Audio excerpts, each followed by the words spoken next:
సద్గురు సాయినాథ్ మహారాజ్ की जय।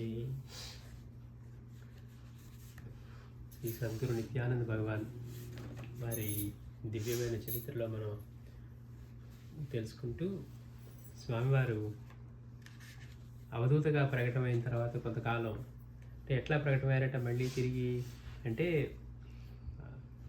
ఈశ్వరయ్య గారు వెళ్ళిపోయిన తర్వాత వారికి అంతే అవన్నీ చేసేసి కార్యక్రమాలు అవి తీసుకెళ్ళి సొంత బిడ్డలాగే కాశీలో అవన్నీ చేసి అక్కడి నుంచి అటు ఇటు తిరుగుతూ కొన్నాళ్ళు బర్మాలోను కొన్నాళ్ళు శ్రీలంకలోను వెళ్ళి రోడ్లు చిమ్మేవారట, బాత్రూమ్స్ కడిగేవారట. ఏంటి ఆయనకి అంత మహనీయుడికి అంత సేవ చేయటం అనిపిస్తుంది మనకి. కానీ వారికి ఏ సేవ చిన్నది పెద్దది అనేది లేదు. అలా చేస్తే వాళ్ళందరూ కూడా గుర్తించి వారిని ఎంతగానో గౌరవించారని తెలుసుకున్నాం. ఆ తర్వాత మళ్ళీ వారు ఎప్పుడు ప్రకటమయ్యారంటే ఒకసారి సడన్గా ఒక రైలు పట్టాల దగ్గర అట్లా కూర్చొని కనపడ్డారట. కనపడి ఎవరో రైలు పట్టాలు దాటుతూ బాధపడుతూ అక్కడ పడిపోయినప్పుడు అక్కడికి వారు వెళ్ళి ఆ ఊది ఇవ్వటం, ఆయన వెంటనే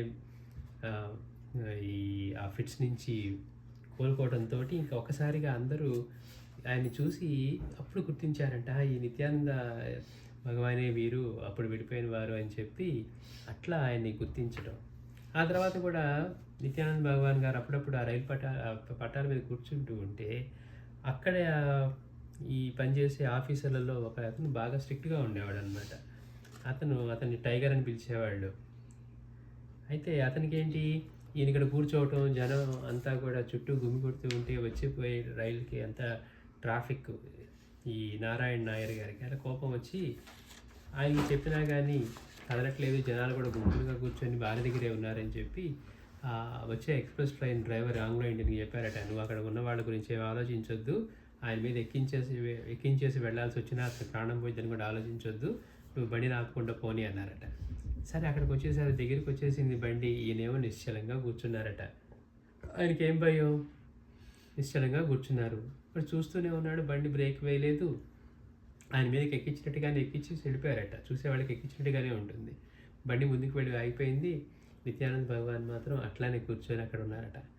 ట్రైన్ ఎందుకు ఆగిపోయిందో వెళ్ళిన వాడికి ఆ డ్రైవర్కి తెలియలే. ఎంతసేపు వెతికాడు, ఎన్ని చూసినా స్టీమ్ ఉంది, అన్నీ మెషిన్లు అన్నీ బాగానే ఉన్నాయి, అయినా కానీ బండి కదలట్లేదట. ఈయనేమో చెప్తా ఉన్నాడు బండి పోలేవని.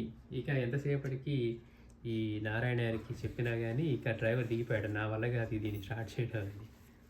అప్పుడు వీరికి అర్థమైంది, ఈయన ఎవరో సామాన్యులు కాదు, మనం ఏదో అంటే చూడటానికి ఆయన ఒక్కోసారి దిగంబరంగాను లేదా కౌపీనం కట్టుకోను ఆయన నల్లని ఛాయతోటి అలా ఉంటే చూసేవాడు కూర్చోడు అనుకుంటారు. అందులో ఉద్యోగం చేసి కొంచెం మనం ఏదో ఆచారవంతులు అనుకుంటే ఇంకా అహంకారం ఉంటుంది.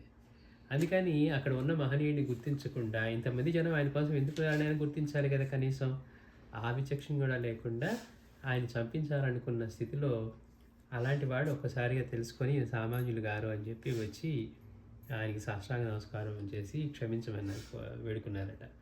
అట్లా ఆయన క్షమించిన తర్వాత అప్పటి నుంచి ఈయన కూడా స్వామివారికి మహాభక్తుడైపోయి స్వామివారికి మళ్ళీ దగ్గరలోనే ఒక ఆశ్రమం కట్టించి అందులో ఉండమని ప్రాధాయపడితే స్వామి కొన్నాళ్ళు ఉండి తర్వాత అక్కడి నుంచి మళ్ళీ వెళ్ళిపోయారని. స్వామి చేసే లీలలన్నీ కూడా భగవాన్ లీలలు చాలా ఆశ్చర్యంగా ఉన్నాయంట. ఎక్కువగా భగవాన్ రావి చెట్టు కింద కానీ రావి చెట్టు అంచులు కొమ్మ అంచులు చివరి కూర్చునేవారట.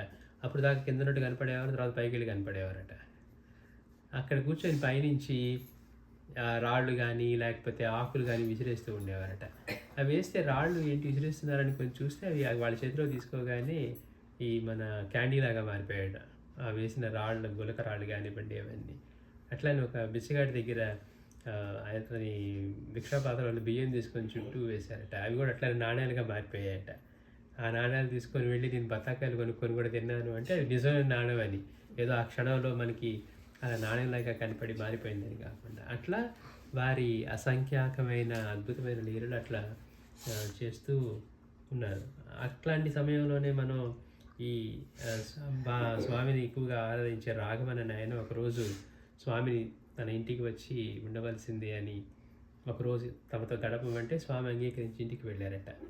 అప్పటిదాకా ఇంట్లో అనారోగ్యంగా ఉన్నటువంటి ఈ రాఘవన్ సోదరి చూసి భగవాన్ అన్నారట, బియ్యం గింజని కాచుకొని నీరు త్రాగు అన్నారట. అంటే అది గంజి నీరని.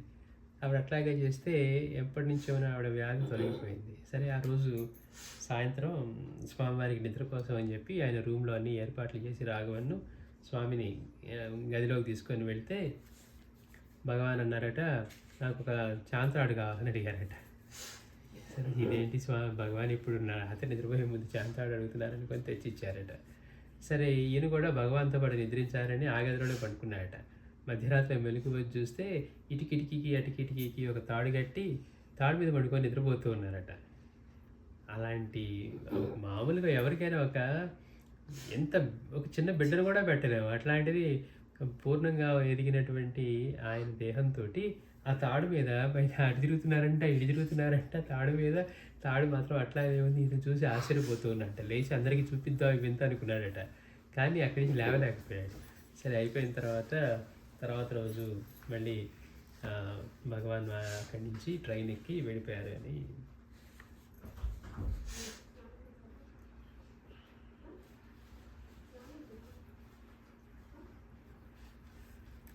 అలాగే ఒక భక్తుడు ఒకరోజు ఆ రోజు వర్షం పడుతూ ఉంటే భగవాన్ తడుస్తున్నట్టుగా అనిపించిందట. అందుకని భగవాన్ని వేడుకొని, "భగవాన్ మీరు ఈరోజు ఇంటికి రండి" అని చెప్పి ఇంటికి తీసుకువెళ్ళాడట. తీసుకువెళ్ళి గదిలోకి తీసుకువెళ్ళి మళ్ళీ అట్లా వెళ్ళి ఇటు వచ్చేసరికి గదిలోకి వచ్చేసరికి భగవాన్ లేరట. వర్షంలో తడుస్తున్నారు. అందుకని భగవాన్కి ఆ రోజుకి ఆశ్రయం ఇవ్వాలి అంటే అందుకని తీసుకొచ్చారట. తీసుకొచ్చి ఆ గదిలో పెట్టి తన పక్క గదిలోకి వెళ్ళి ఇటు వచ్చేసరికి అక్కడ మళ్ళీ భగవాన్ కనపడలేదట. ఎంత వెతికినా కానీ కనపడలేదు. అయ్యో భగవాన్ ఈ వర్షంలో ఇట్లా తడుస్తూ ఎక్కడికి వెళ్ళిపోయారు అనుకున్నారట. అనుకొని బయటికి వెళ్ళి అంతా గాలించి మళ్ళీ వచ్చేసరికి మళ్ళీ భగవాన్ గదిలోకి కూర్చొని ఉన్నారట. అంటే తాళం వేసిన గదిలోకి మళ్ళీ ఆయన ఎట్లా వచ్చారో అర్థం కాలేదు. మనం అక్కలకోట స్వామి చేతిలో చూస్తాం. ఒక రామదాస్ ఇట్లానే చేస్తాడు. నేను వెళ్ళాలి అంటే నిద్రపోతూ ఉంటారు స్వామి.